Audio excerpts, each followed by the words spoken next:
Señoras y señores, bienvenidos al tablero en Mega TV. Vamos cerrando una semana que ha tenido lo suyo, que ha tenido su narrativa, entre el embelezo por este campeonato internacional de clubes, que es una ventana de alivio, una ventana de escape de una realidad opresiva de la vida en Paraguay.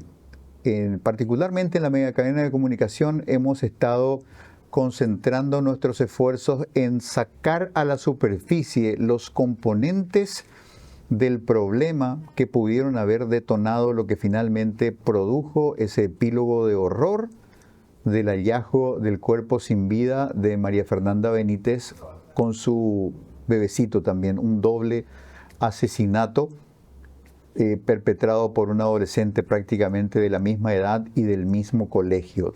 Todo lo que está en el sustrato de esa situación más allá de sus ribetes particulares. Y lo que tenemos es esa juventud a la que le ponemos el rótulo de que ellos son el bono demográfico, que son el futuro de la patria, y en realidad es una masa humana a la deriva, a la que no le damos oportunidades, no le damos espacio, no le damos medios y no le damos verdades para que puedan manejarse en ese difícil espacio de la adolescencia. Estuvimos hablando de los embarazos juveniles, estuvimos hablando de realidades muy duras que pasan en los hospitales públicos, lo que recoge el sistema estadístico de los hospitales públicos con respecto a jóvenes mujeres de entre 10 y 19 años que han dado a luz en lo que va del año, y las cifras son poderosísimas. Hemos estado caminando toda esa senda, primero para sacar a la superficie los componentes del problema y luego pensar entre todos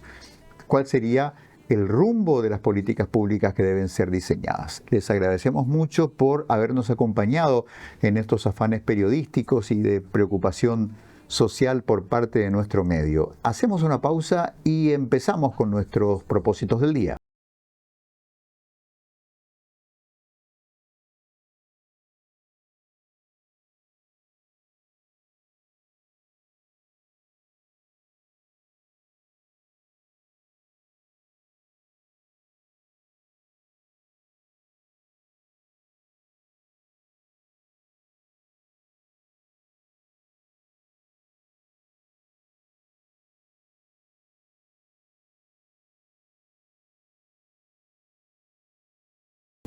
Amigos, amigas, tiempos de estar muy en estado de alerta, tiempo de no dar casi nada por sentado.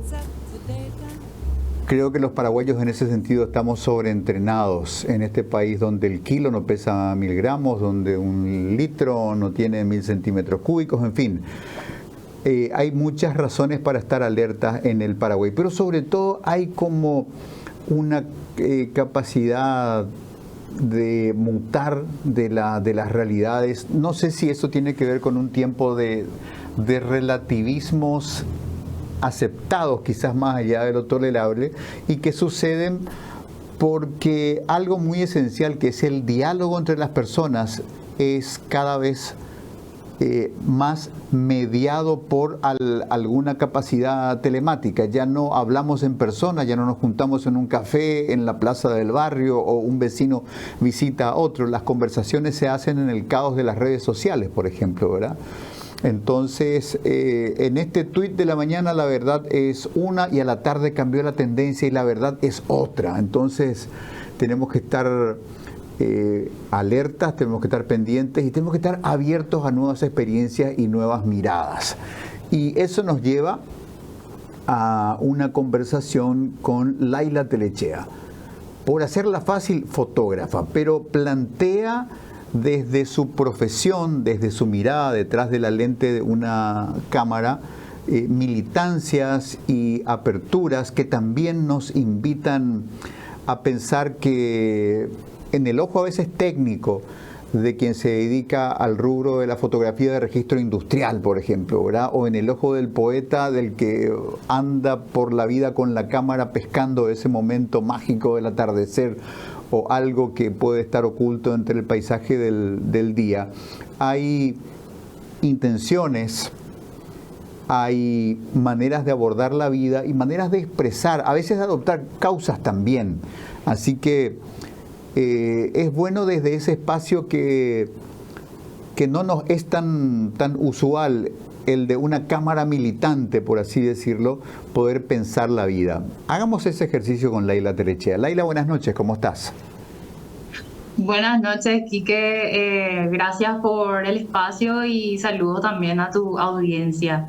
Laila, ¿en qué momento después de un clic te diste cuenta de que lo que viste, de la manera en que quedó retratado, tenía un significado mucho más profundo que lo que tu instinto te dijo en el momento de decir, acá tengo que apretar el obturador"?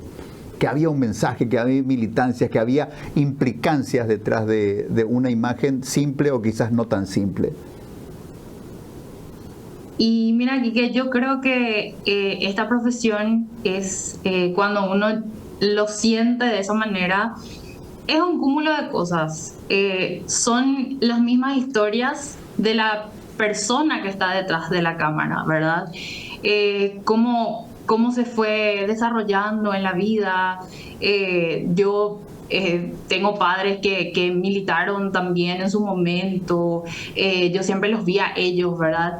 Y te da como ese sentido de pertenencia, ¿verdad? Y para mí la fotografía en ese sentido es mi lenguaje. Es la manera en la que yo encontré de también decir acá, yo pienso esto, es mi manera de posicionarme ante los problemas sociales, ante las injusticias que vivimos, las desigualdades.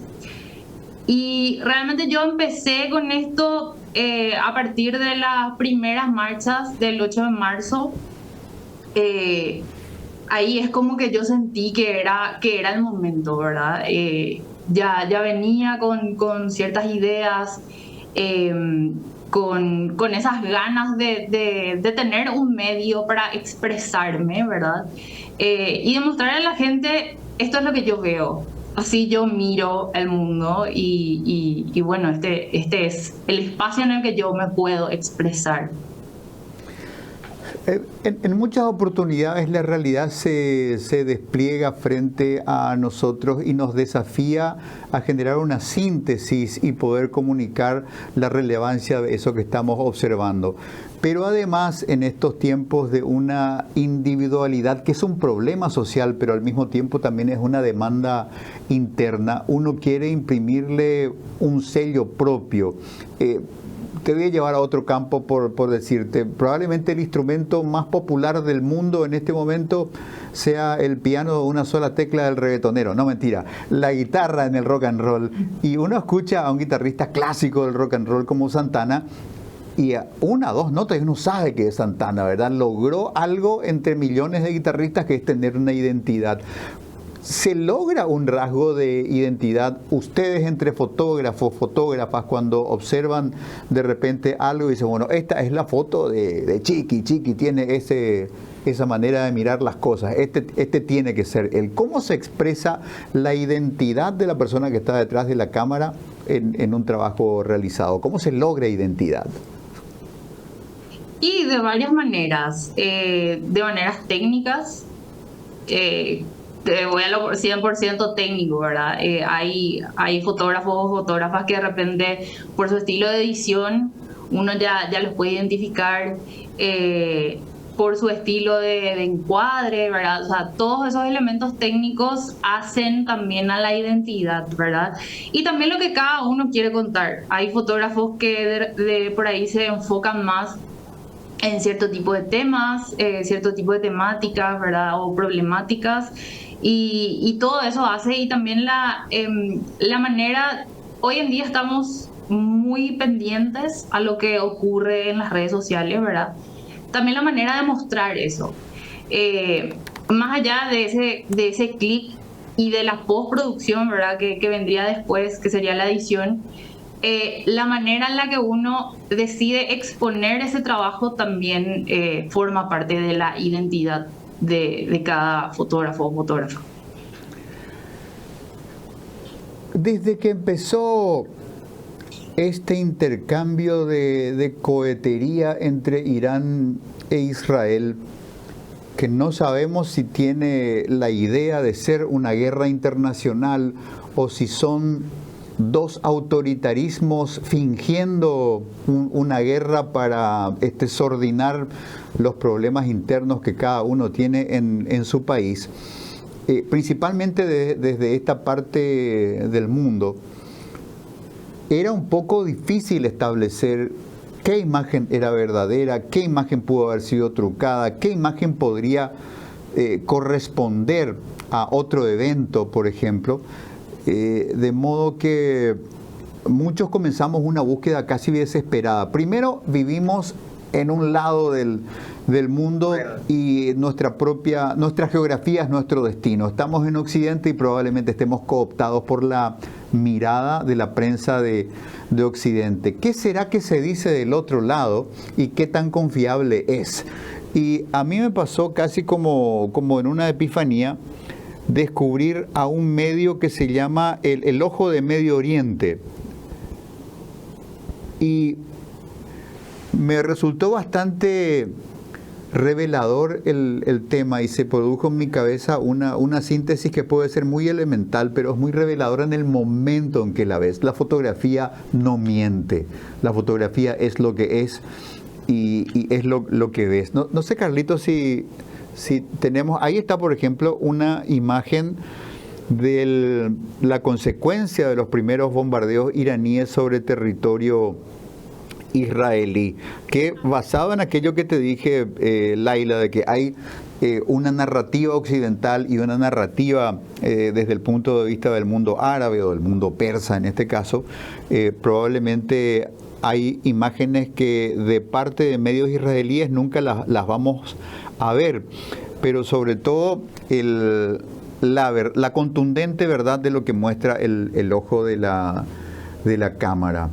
Y que reivindica el valor del trabajo fotográfico y de la síntesis fotográfica como lenguaje. Hoy día que en las redes sociales se desconfía absolutamente de todo, cuando una verdad no nos gusta, somos capaces de mandarle al diablo al mismísimo Dios si aparece a establecer alguna verdad. Ya tenemos herramientas para sacarnos validez. Sin embargo, reitero, la fotografía es tan cierta, tan verdadera y tan real que quizás no caben discusiones.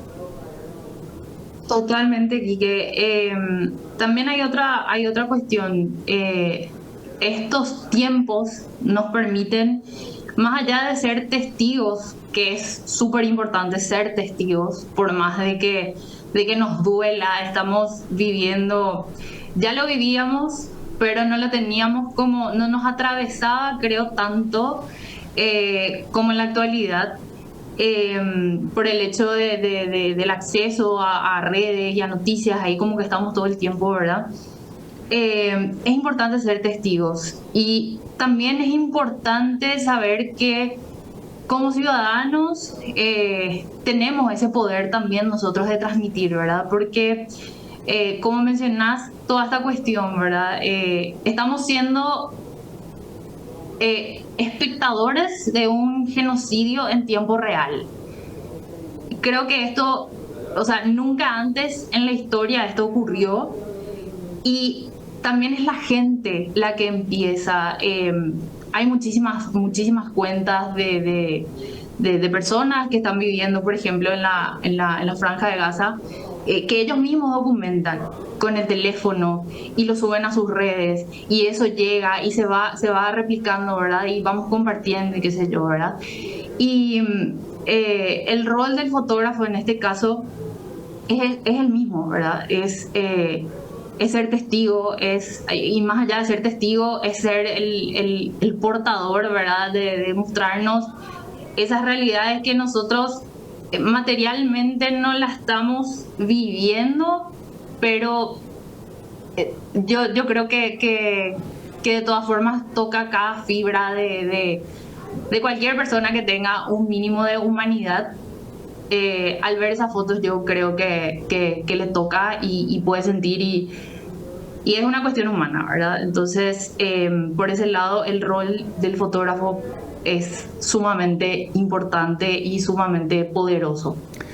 Laila, decidiste en un momento de tu proceso poner tu cámara al servicio de las causas del feminismo en Paraguay. De eso hay que deducir que una persona que se llama Laila Telechea dijo: yo tengo que entrar a la cancha y tengo que hacer el registro fotográfico de las movidas del 8M, por ejemplo, porque si mis colegas varones hacen ese trabajo va a adolecer de X cosas.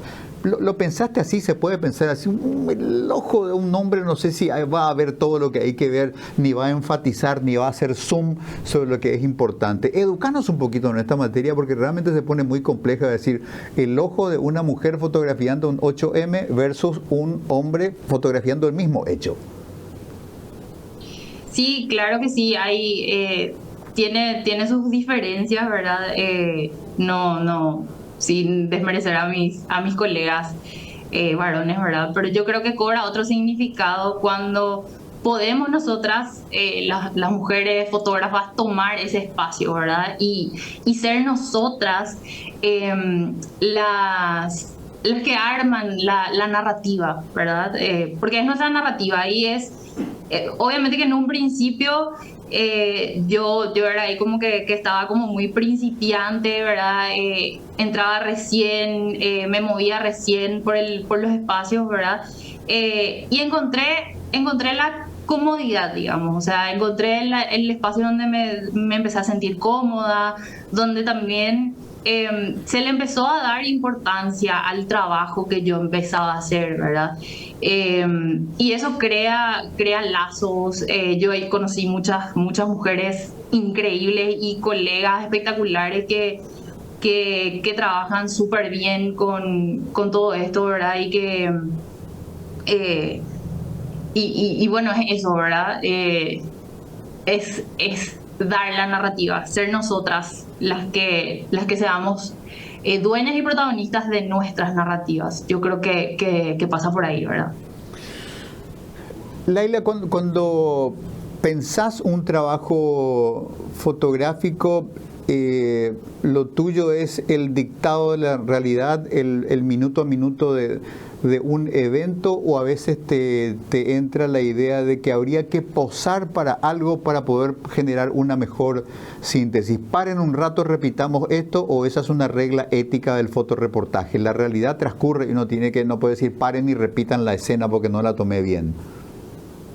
No, la realidad transcurre. O sea, yo creo que justamente lo emocionante de hacer un reportaje está en eso, en que ocurre una vez y que el fotógrafo o la fotógrafa tiene que estar ahí con toda la atención.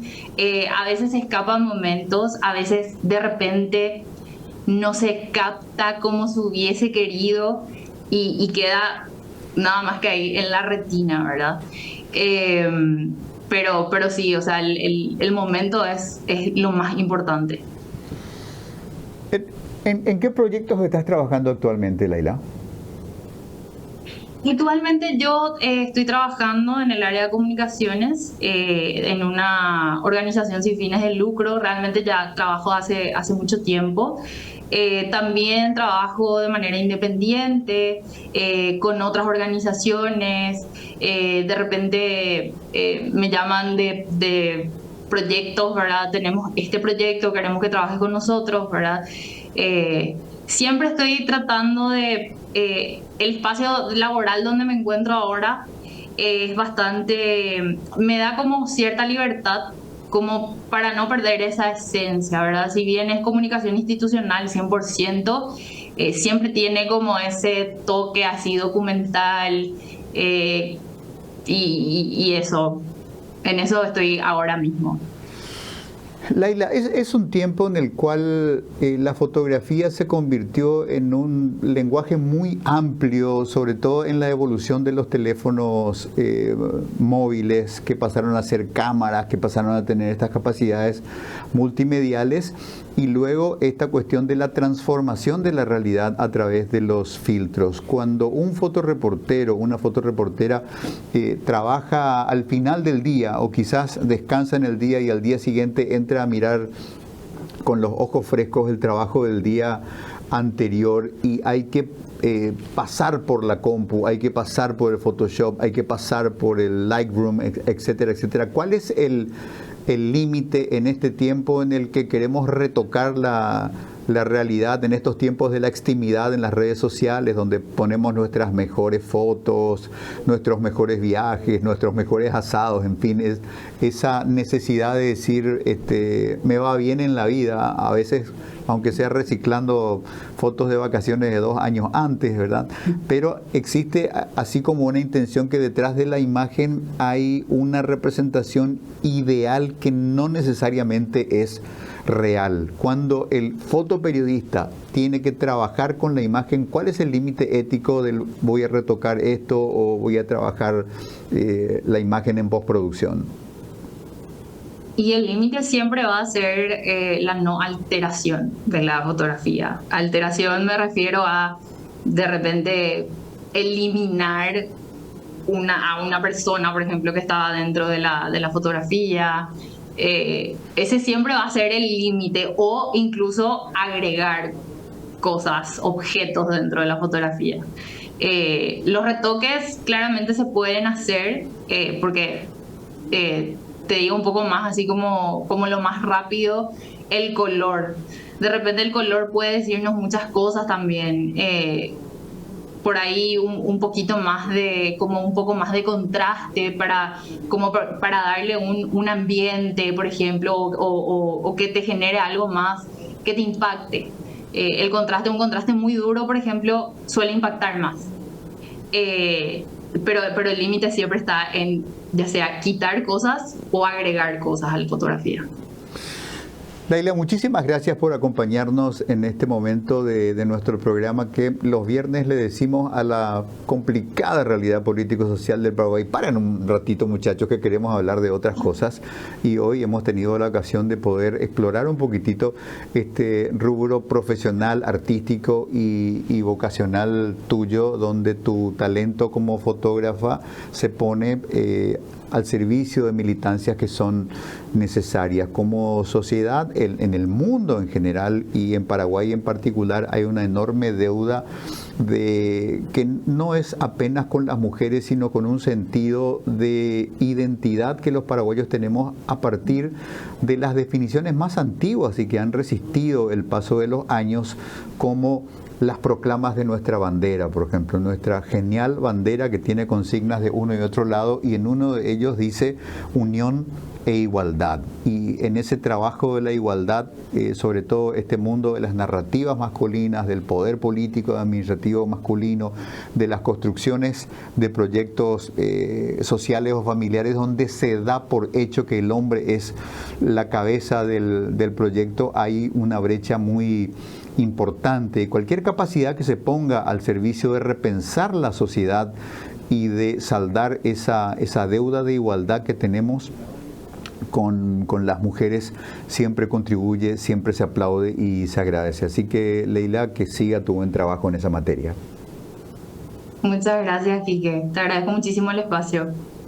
Laila Telechea, fotoreportera, que nos abrió un poco la realidad de su trabajo, de sus límites y esa mezcla tan interesante de poder ganarse la vida haciendo lo que uno gusta, aquello que haría probablemente sin dinero de por medio, desempeñarse profesionalmente y poner las capacidades al servicio de una causa que pretende causar impacto en un aspecto relevante de la dinámica social de Paraguay y del mundo, que es la agenda de las demandas de las mujeres en muchísimos órdenes de este mundo que ha sido pensado y concebido desde cabezas masculinas duras, necias, y que tanto nos cuesta reconocer que tenemos que repensar todo el contrato social para que esta sea una sociedad más justa, para que la idea de la igualdad sea también una idea beneficiosa en el sentido de que una sociedad no de igualados, sino de iguales en derechos, será una sociedad más libre, donde la gente se exprese al máximo en sus capacidades, y ese desatar de las ataduras que durante tanto tiempo han venido afectando a un sector de nuestra población será beneficioso para todos. Seremos más libres, seremos más justos, seremos más iguales, seremos más felices. El ideal de una igualdad, no de suprimir el talento o las capacidades de quienes más pueden o de quienes más tienen. La igualdad en derechos, la igualdad en oportunidades es un ideal que tenemos que seguir persiguiendo los paraguayos y paraguayas. Hacemos una pausa.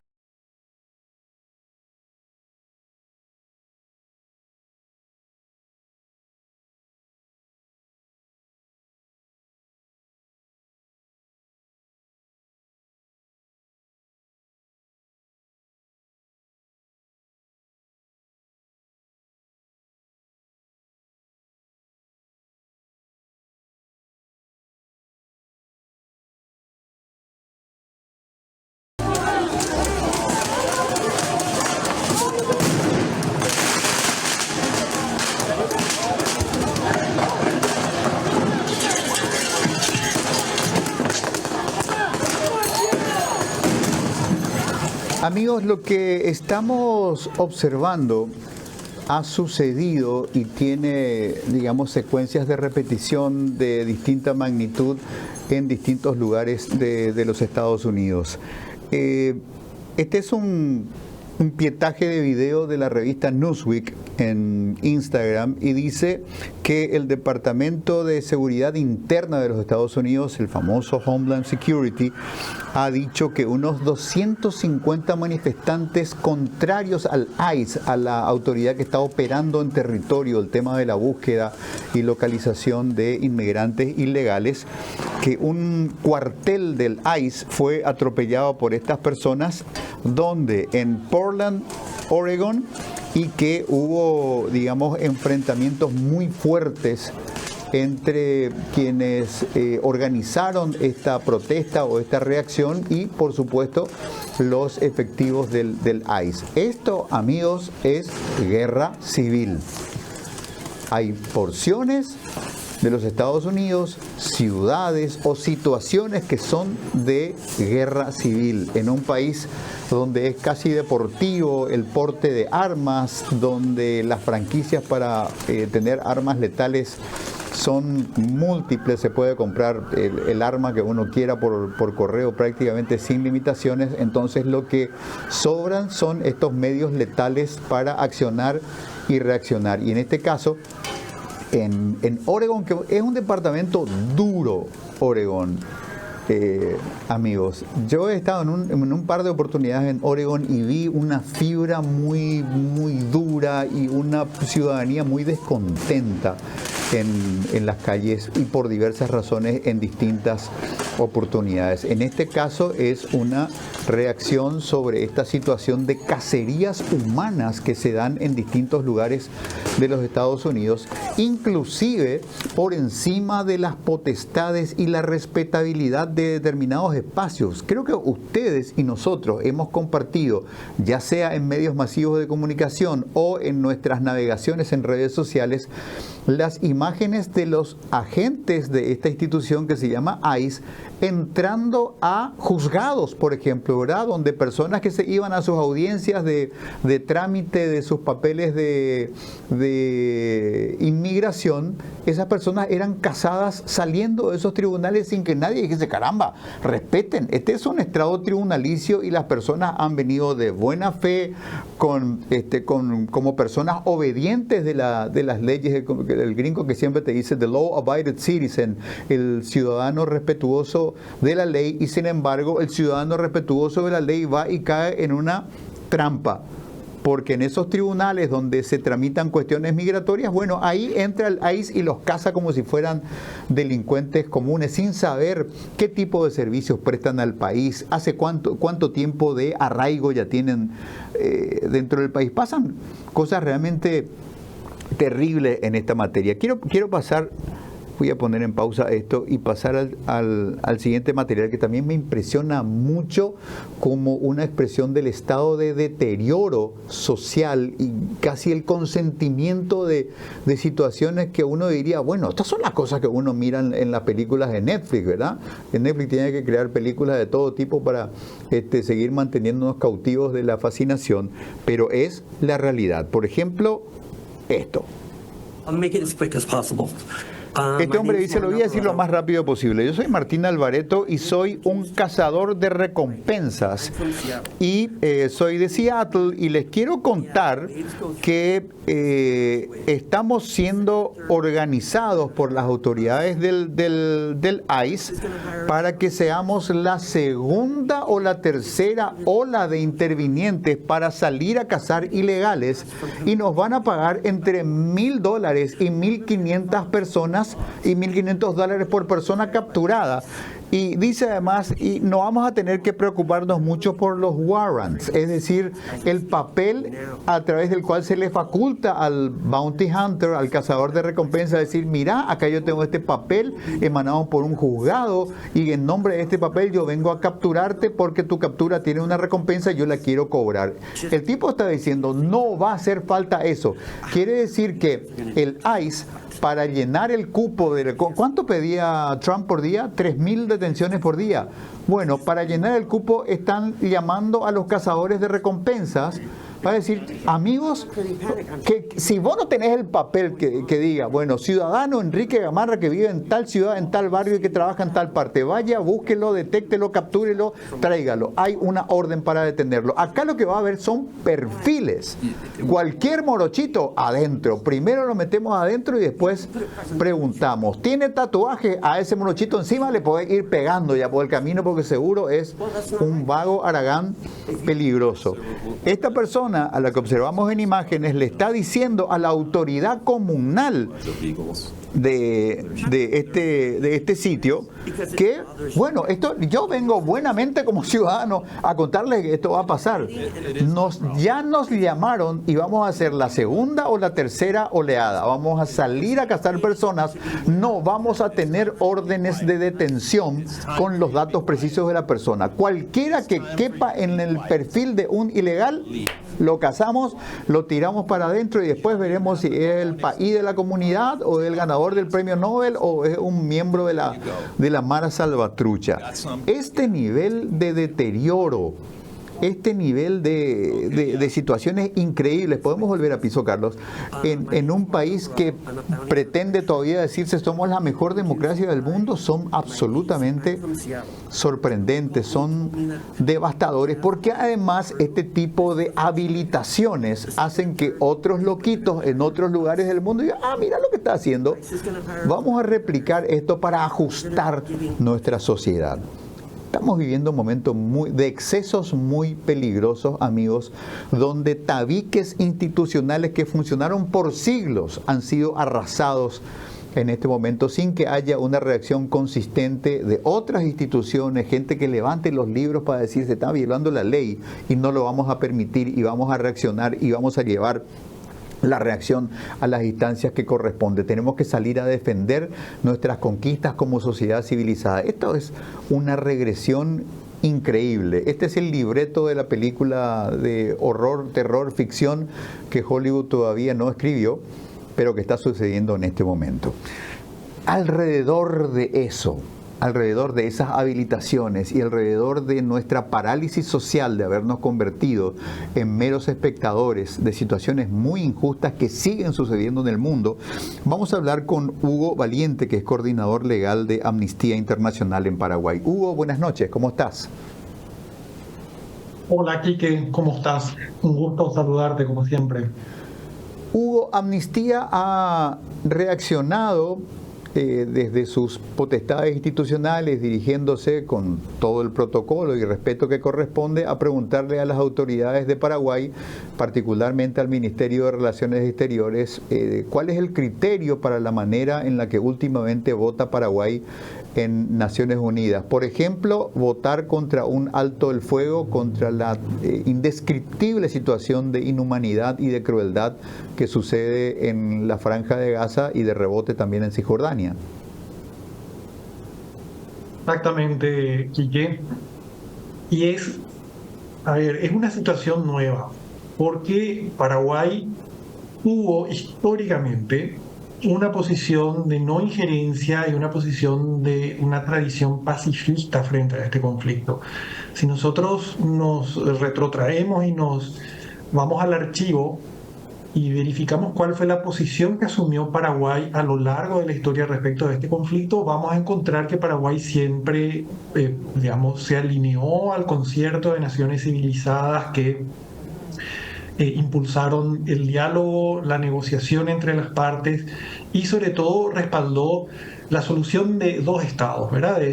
La solución de derecho internacional más razonable para la situación entre palestinos e israelíes, que es el reconocimiento y la promoción del derecho que tienen ambos pueblos de vivir en estados soberanos y detrás de fronteras que sean establecidas internacionalmente, reconocidas con paz y seguridad.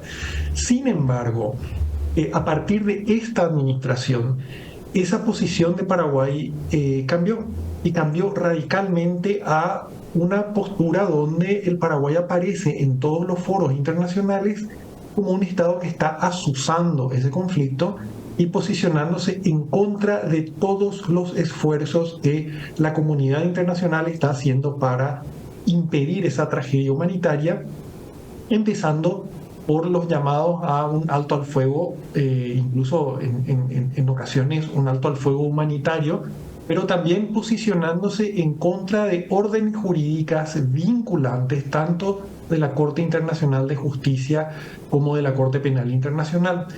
Sistemas judiciales a los cuales el Paraguay está adherido y a los cuales debe obediencia como Estado que digamos, forma parte de estos sistemas internacionales. Entonces, hay un motivo de enorme preocupación por parte nuestra respecto de estas posiciones que Paraguay viene tomando consistentemente desde octubre del 2023. A 20 días de los injustificables y mortíferos ataques de Hamás, ya vemos que hay una seguidilla de votos que Paraguay va tomando tanto en la Asamblea de Naciones Unidas como en el Consejo de Derechos Humanos, que era un organismo político donde Paraguay estuvo formando parte hasta el año pasado, y señala una muy preocupante deriva del Paraguay, que probablemente también sea un correlato de la deriva autoritaria que tenemos al interno del país. Constatamos esta deriva del Paraguay en el plano de su política internacional hacia posiciones que están reñidas con el derecho internacional y con el respeto al derecho internacional humanitario. Entonces, como organización nosotros le presentamos ahora recientemente, la semana pasada, una nota que es la tercera nota que le estamos presentando a la Cancillería, solicitando explicaciones de cuál es el motivo, cuál es, digamos, el objetivo nacional, cuál es, digamos, le exigimos transparencia a la Cancillería para poder ser un escrutinio ciudadano de cuáles son las motivaciones que están detrás de estas posiciones que son contrarias a los compromisos internacionales que Paraguay tiene como parte de la Organización de las Naciones Unidas. Hugo, quizás dentro de todo lo grave que es dejar registro en ese tipo de votos en el sistema de Naciones Unidas, están las motivaciones. Si Paraguay fuese un país que consistentemente e históricamente ha tenido una línea abonada por historia, por liderazgo, por cuestiones de carácter antropológico, no sé, quizás es muy bizarro el ejemplo que voy a tomar. Rusia es un país que tiene la característica de que la homosexualidad socialmente está muy mal vista, y cuando eso se lleva a instancias de gobierno hay penalizaciones y persecuciones contra cualquier cosa que parezca ejercicio de la homosexualidad. Entonces, si Rusia va a un foro internacional a tener una posición anti-LGTBI y decir, bueno, es Rusia, ellos toda la vida fueron así. No nos gustará la posición, pero tiene cierta congruencia, nada respetable, pero nada civilizada, pero registrable.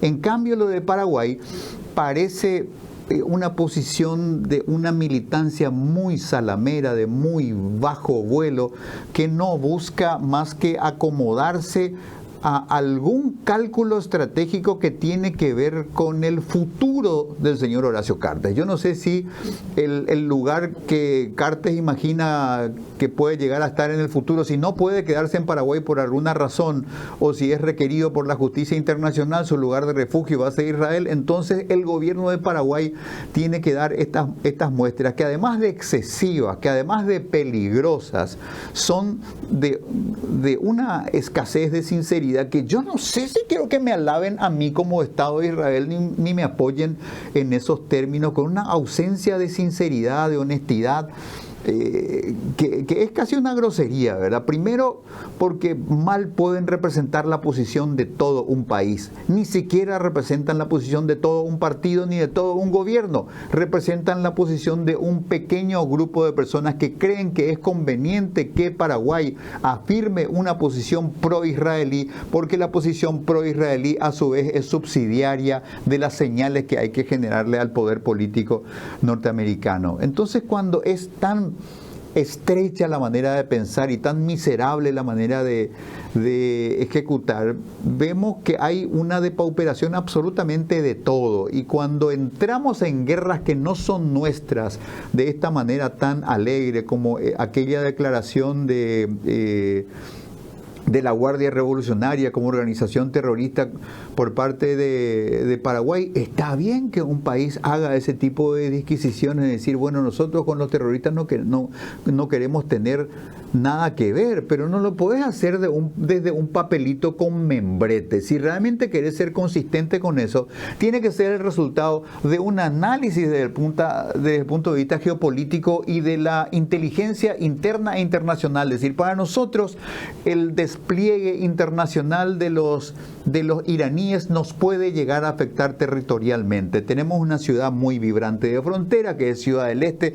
Tememos que ahí haya un arraigo iraní que pueda ser peligroso para nosotros. Nosotros como país tenemos que trazar los límites y decimos, no queremos iraníes y no queremos particularmente gente vinculada con el régimen iraní. Así que vamos a poner estos mojones acá, y a continuación vamos a tener esta política migratoria. Vamos a revisar el estatus migratorio de cualquier persona procedente de Irán, y probablemente Irán saliendo, si vale el juego de palabras, de nuestro territorio, porque no los queremos.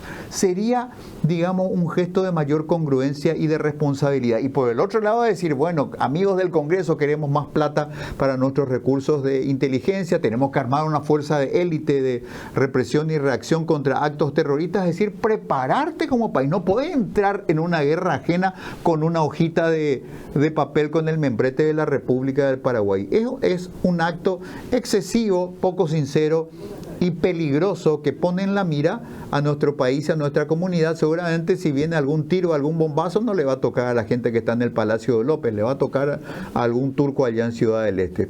Gestos excesivos, irresponsables, poco meditados y muy baratos por parte del gobierno paraguayo, Hugo.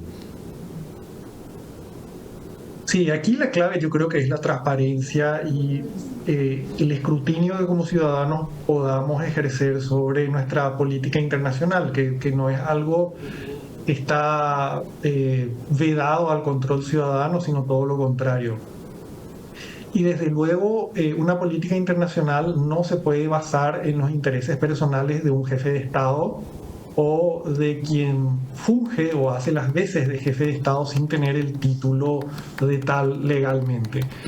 Eso no puede ser la base de decisiones de este tipo, definitivamente. Pero además hay una cuestión muy complicada acá, más allá de que yo coincido contigo totalmente en este desatino de comprarnos guerras ajenas que digamos, no creo que haya nadie interesado en una cosa así.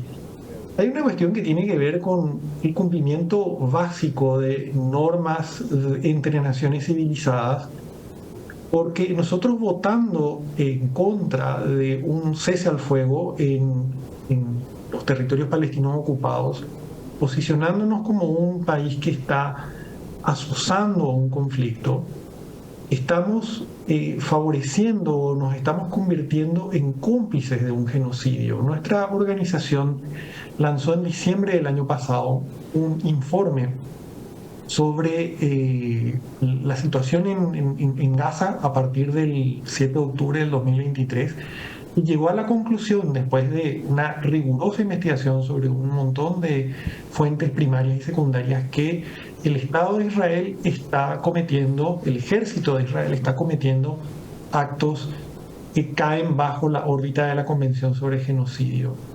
Y como Estado que forma parte del concierto de la comunidad internacional, nosotros estamos obligados a adoptar todas las medidas posibles y que estén dentro de nuestro alcance en el marco de la cooperación internacional para detener el genocidio o cualquier genocidio donde sea que este ocurra. Y en el caso nuestro, votar en contra de los llamados al cese al fuego es votar a favor del genocidio. Entonces, hay una cuestión también muy grave que nos está convirtiendo en cómplices de un crimen internacional que es absolutamente injustificable. O sea, no hay ninguna razón, ni el derecho de defensa de un Estado, ni el rescate de los rehenes, no hay ninguna necesidad militar que pueda justificar la comisión de este crimen, que es el más grave de todos los crímenes del derecho internacional. Entonces, hay una cuestión de reflexión muy profunda también que tenemos que hacer respecto de cuál es el rol que estamos teniendo ahí, por más que este rol sea un rol simbólico, un rol testimonial, porque efectivamente nosotros como país o como Estado no tenemos una influencia real en el curso de los acontecimientos, pero moralmente nos deja muy mal parados, sobre todo teniendo en cuenta, como vos muy bien señalaste, nuestra propia herencia histórica y nuestra propia memoria histórica. Nosotros somos un pueblo sobreviviente de un genocidio y somos un pueblo que carga esa memoria y la lleva con dignidad y honrando, digamos, el legado que nos dejaron nuestros mártires en la historia. Y como pueblo sobreviviente de un genocidio, nosotros sí hemos aprendido las duras lecciones de la historia y somos un pueblo que nos vamos a posicionar del lado de las víctimas de un genocidio, porque nosotros estuvimos también en ese lugar en un momento dado de nuestra historia. Tenemos el compromiso moral, el compromiso histórico de ser consecuentes con esa herencia. Entonces, la posición que está adoptando nuestra Cancillería es una posición que contraría profundamente estas raíces históricas nuestras y la memoria que cargamos nosotros como un pueblo que transitó por una tragedia humanitaria similar. Hugo Valiente, muchísimas gracias, muy amable. Gracias a vos, Quique. Bueno, amigos, esta es una cuestión compleja que despierta pasiones, que promueve enojos y prejuicios. Hay mucho dolor y un duelo enorme de por medio. La comunidad israelí en Paraguay, la comunidad judía en Paraguay, naturalmente sensible frente a este acontecimiento, el acontecimiento del 7 de octubre, un ataque vicioso, injustificado, horrible, inhumano, y luego esta retaliación que ya va alcanzando el umbral de los 50.000 muertos. 50.000 muertos. En esta peculiar manera que encontró el Estado de Israel de salir a dar cacería a los perpetradores del horrible ataque contra la población israelí del 7 de octubre. es como si fuera que, no sé, imaginemos, vamos a venir acá a Paraguay al caso Fernanda y vamos acá a Guazú, al barrio Primavera, y que acaecido el doble asesinato de Fernanda y de su bebecito, la autoridad paraguaya dijese, tenemos que darle cacería al asesino. Y entonces vamos a entrar casa por casa en el barrio Primavera de Caguazú y los vamos a matar a todos. Cuando terminemos de matar al barrio Primavera, y seguramente lo habremos matado al asesino. No está bien desde ningún punto de vista. Se entiende el dolor, se entiende el duelo, pero este horror traerá muchísimas consecuencias. Los niveles de destrucción que hay en la Franja de Gaza ya son indescriptibles y el futuro es todavía incierto. El conflicto no termina, está lejos de terminar y no hay fuerzas que equilibren, que igualen un poquito la pendiente de la cancha donde todo juega en contra de la población palestina que está siendo diezmada a este nivel. Hacemos una pausa, amigos.